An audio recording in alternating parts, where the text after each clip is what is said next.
Olá, meu irmão, minha irmã, que a graça e a paz de Jesus seja com você. Espero que vocês estejam bem, protegidos e amparados pelas mãos bondosas do nosso Deus. Hoje nós vamos estudar a lição número 10 e nós vamos estudar a respeito do profeta Abacuque. Tema da nossa aula de hoje, da nossa lição de hoje, é Abacuque, o justo viverá pela fé. O texto sugerido pelo autor da lição e pelo autor da revista está ali em Abacuque, no capítulo 2, no versículo 4, na parte B do versículo, que diz: o justo, porém, viverá por sua fidelidade a Deus. Qual que é o alvo da nossa lição de hoje, então? É nos exortar em relação à importância do exercício da nossa fé no nosso Deus. Não podemos negar o fato da existência e da realidade do mal, porque ele existe, atinge todos nós e é preciso vencê-lo pela força e através da fé. Inclusive nós estamos passando por um tempo assim, um tempo aos nossos olhos mal, difícil de entender e considerar, por isso que o meio que nós podemos nos utilizar para lidar com esse tempo é justamente o exercício da nossa fé em Deus. Naum, como se pôde ver na lição anterior, ele foi uma testemunha do fim da impunidade e do triunfo da justiça. Com a queda da capital da Síria, que é Nínive, no ano 612 a.C., mas parece que a justiça nem sempre é vitoriosa e as experiências da vida nem sempre podem ser harmonizadas com a nossa fé em um Deus moral e soberano no universo. Como disse, o problema do mal é real e o problema do mal no mundo perturbou penosamente ao maior profeta contemporâneo de Naum, que foi Abacuque. A religião judaica, ela acreditava que Jeová era justo e que o ímpio seria sempre punido. Mas em Judá havia se estabelecido uma situação de injustiça social e também uma opressão sob Joaquim. Ali nós vemos isso ali entre os anos de 608 a 597 a.C. E Jeová não fazia nada para mudar a situação. Será que Deus não se importava mais com o seu povo? Por que então Deus tão justo tolerava semelhantemente maldade na terra, desenvolvida por essas nações pagãs? Então, uma das maiores diferenças entre as religiões e as ideologias do mundo é exatamente quanto ao problema do mal, da existência do mal. E algumas delas não oferecem esperança alguma. Outras preferem negar que o mal não existe. Na tentativa de resolver esse problema, uns afirmam o mal e negam a existência de Deus. Que nós vemos aí o ateísmo, que é um propagador da inexistência de Deus. E outros afirmam a existência de Deus e acabam negando também a existência do mal. Mas negar a existência de Deus ou a existência do mal não resolve o problema. Se o mal é um problema difícil de ser tratado, pior seria acreditar então que atrás de tudo não existe um Deus de amor e retidão que nos dê esperança de que haja solução para esses problemas e esse mal. Por outro lado, também o mal é muito real para que possamos negar a sua existência. O que fazer diante, então, de tais realidades, ou de tal realidade? Como conciliar, então, a existência de um Deus bom e todo-poderoso com a existência do mal? Para o profeta Abacuque, então, a solução não está na confissão positiva, como existem muitos adeptos nos dias de hoje, nem o ateísmo, mas no recurso da fé. Por isso que o texto qual nós lemos vai dizer que o justo viverá pela fé. E eu gosto da tradução NVT, que vai dizer que o justo viverá da sua fidelidade para com Deus. E nós, no primeiro ponto da lição, nós vamos falar um pouco a respeito do problema que surgiu nesse período. Esse livro, na verdade, é mais uma oração por parte do servo do Senhor, o profeta Abacuque, do que uma profecia propriamente dita. Aqui nós vemos o profeta totalmente preocupado, e dentro dessa preocupação ele ousa dialogar com Deus, enfrentando com perguntas que parecem desafiar tanto a santidade quanto o amor de Deus. Por isso que no versículo 2 ao versículo 4, nós vamos ver ali o questionamento do profeta, né? Especificamente no versículo 2, ele vai dizer, então, do capítulo 1, ele vai dizer justamente assim: até quando, Senhor, terei de pedir socorro? Tu, porém, não ouves. Clamo a violência por toda parte, mas tu não vens salvar. Terei de ver estas maldades para sempre. Por que preciso assistir tanta opressão? Para qualquer lugar que olho, vejo destruição e violência. Estou cercado de pessoas que discutem e brigam o tempo todo. A lei está amortecida e não se faz justiça nos tribunais. Os perversos são mais numerosos que os justos, e com isso a justiça é corrompida. Então nós vemos aqui o questionamento do profeta. Abacuque então expressa aqui de forma honesta as suas dúvidas, né, diante de Deus. Mas ele não se queixa de Deus, mas ele se queixa a Deus. E dentro desse questionamento nós vamos perceber por que o Senhor não estava o ouvindo quando ele clamava. E é interessante que Deus às vezes parece estranhamente silencioso e muitas vezes inativo. Por que Deus não responde às orações dos seus servos fiéis? Porque os justos, de alguma maneira, diretamente são oprimidos. Por que Deus permite que as pessoas crentes, esses seus servos fiéis, como eu disse, passem por sofrimentos? Porque os ímpios prosperam. Nós vemos aí no texto que nós lemos todo esse questionamento por parte de Abacuque. Do versículo 11, do versículo 5 até o versículo 11, nós vemos diretamente uma resposta de Deus. E a resposta do Senhor será algo surpreendente à figura de Abacuque, né? Por isso que quando oramos devemos estar preparados para uma resposta inesperada por parte de Deus. Deus às vezes usa instrumentos estranhos para levar adiante os seus planos eternos. Então Deus diz aqui que vai levantar os caldeus, os babilônios, né? Os caldeus trarão então grande ruína.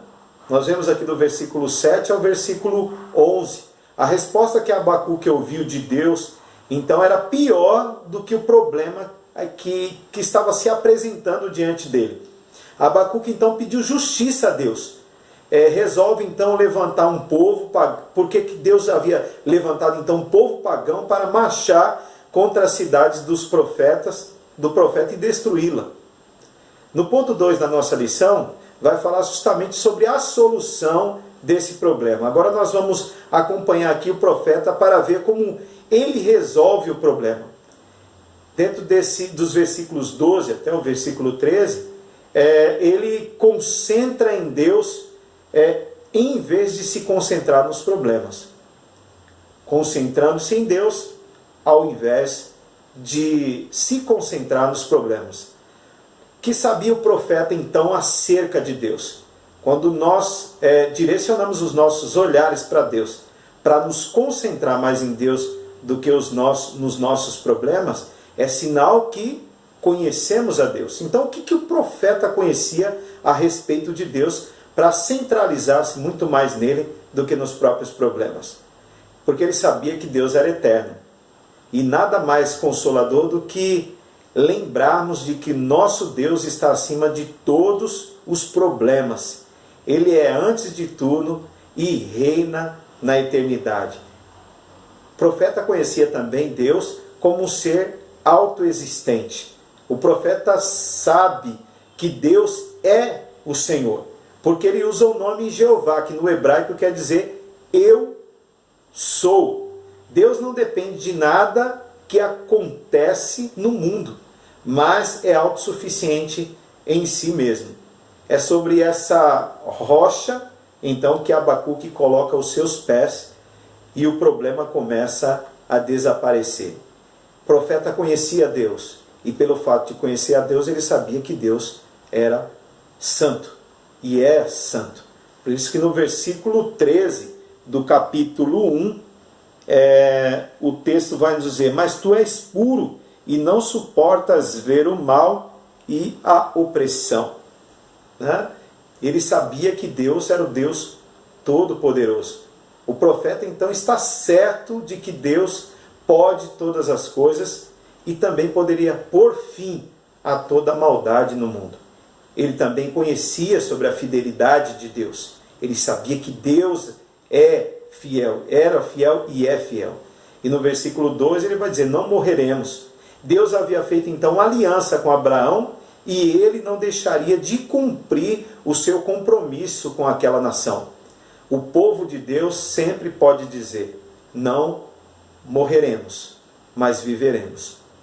Por isso que dentro desse contexto de absolutos que o profeta examina o seu problema.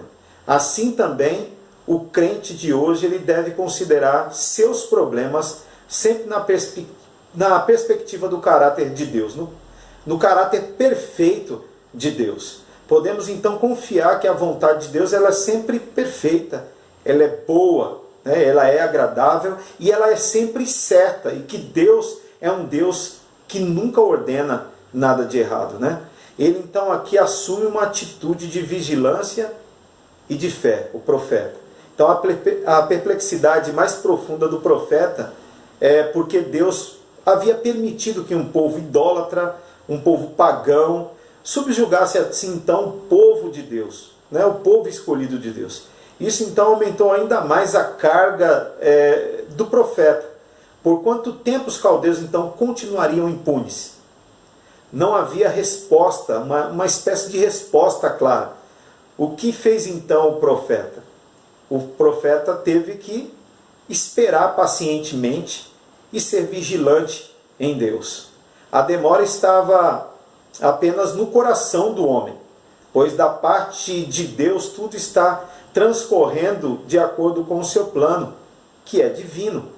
Da nossa parte é preciso sempre ter paciência e saber esperar vigilantemente em Deus.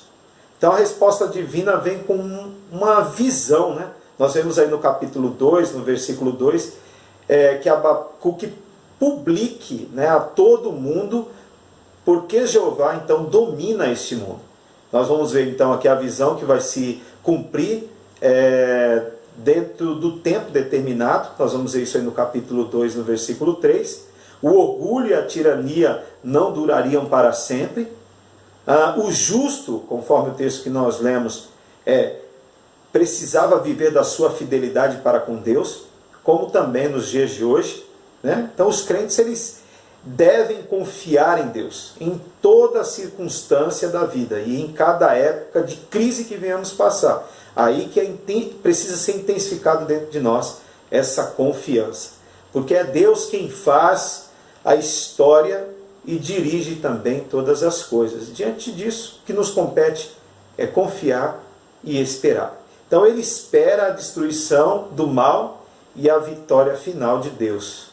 Nós podemos acompanhar isso aí no versículo 5 ao versículo 20 do capítulo 2. Então outra extraordinária verdade que o profeta descobre é que a tirania, a ganância, a violência e o orgulho estão condenados por Deus e que apenas a justiça prevalecerá. Como assinala mais tarde o apóstolo João, né? No capítulo 2, na primeira carta de João, no capítulo 2, do versículo 17, quando ele diz assim: ora, o mundo passa, bem como a sua concupiscência, mas aquele, porém, que faz a vontade de Deus, permanece eternamente. Então os maus podem triunfar por algum tempo, por algum tempo, mas seu triunfo é transitório, ele passa, né? Repentinamente, então, Deus mostrará seu poder e soberania. Então nós vamos ver aqui os 5 ais de Deus sobre os ímpios, encontrados no capítulo 2, do versículo 6 em diante, né? Ele, ai, sobre a insaciável ambição. O segundo ai é sobre a cobiça maligna por parte desse povo.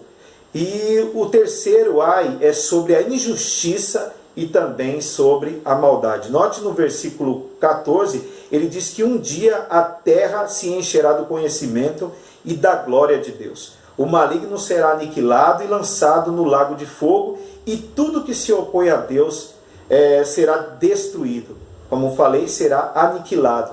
E haverá novos céus e haverá nova terra, nos quais habita a justiça, e podemos proclamar com fé que o triunfo final é do nosso Deus. O quarto ai é sobre a vergonha da lascívia. O quinto vai falar sobre a grosseria da idolatria. O terceiro ponto da nossa lição vai falar justamente sobre o cântico de oração e de louvor tão conhecido no livro de Abacuque. O profeta pede a Deus pela restauração do seu povo, quando ele diz: aviva a tua obra. Interessante notar aqui a preocupação do profeta em relação à vida espiritual do povo de Deus. Pois em meio a tantos problemas existentes, ele se lembra de orar pela igreja, orar pelo povo, né? Essa é uma oração muito importante e oportuna para os dias de hoje. Uma das coisas que a gente percebe é a não preocupação com a vida espiritual, né? Por isso que aqui o profeta vê o juízo que se aproxima e enche de preocupação e se enche de medo. Abacuque, então, humano como eu e como você, ficou totalmente estarrecido com o juízo de Deus e ficou apavorado. E ele tremeu, né, com tudo isso. O profeta, então, a despeito de tudo, ele consegue manifestar o quê? Um espírito de alegria. E nós percebemos isso no versículo 17 até o versículo 19. E a Bíblia aqui nos mostra assim, que é possível, mesmo em situações mais adversas e contrárias, gozar de verdadeira alegria, de verdadeiro regozijo. Porque nós, os crentes, né, os servos do Senhor, não vê apenas o aqui e o agora. Ele tem a visão de Deus e pode perceber o fim que Deus dará a todas as coisas. Ainda que, como diz o texto, a figueira não floresça, né? O crente se alegra verdadeiramente no seu Senhor, pois Ele o faz caminhar altaneiramente. Por isso que diante de tais situações até que nós estamos vivendo, aonde não conseguimos extrair uma resposta que seja que venha acalmar os nossos anseios, nós precisamos sim confiar no Senhor, esperar nele e esperar diligentemente em Deus e vigilantemente, né? E ter essa mesma atitude que esse profeta, conhecido profeta Abacuque, teve, que mesmo em momentos difíceis, delicados, aonde fogem a nossa compreensão, nós precisamos fazer aquilo que o profeta disse no capítulo 3, no tão conhecido versículo 17 até o versículo 19, que diz assim: ainda que a figueira não floresça e não haja frutos na videira, ainda que a colheita de azeitonas não dê em nada e os campos fiquem vazios e improdutivos, ainda que os rebanhos morram nos campos e os currais fiquem vazios, mesmo assim me alegrarei no Senhor, exultarei no Deus da minha salvação. O Senhor soberano é minha força, Ele torna meus pés firmes como os da corças, para que eu possa andar em lugares altos. Então, diante de tais situações, onde não conseguimos extrair nenhuma resposta plausível para aquietar o nosso coração, que nós possamos buscar no Senhor essa paz, essa alegria que só Ele tem para dar. Amém, meu querido? Que Deus te abençoe, te guarde, te proteja e que te dê um domingo de paz. Amém.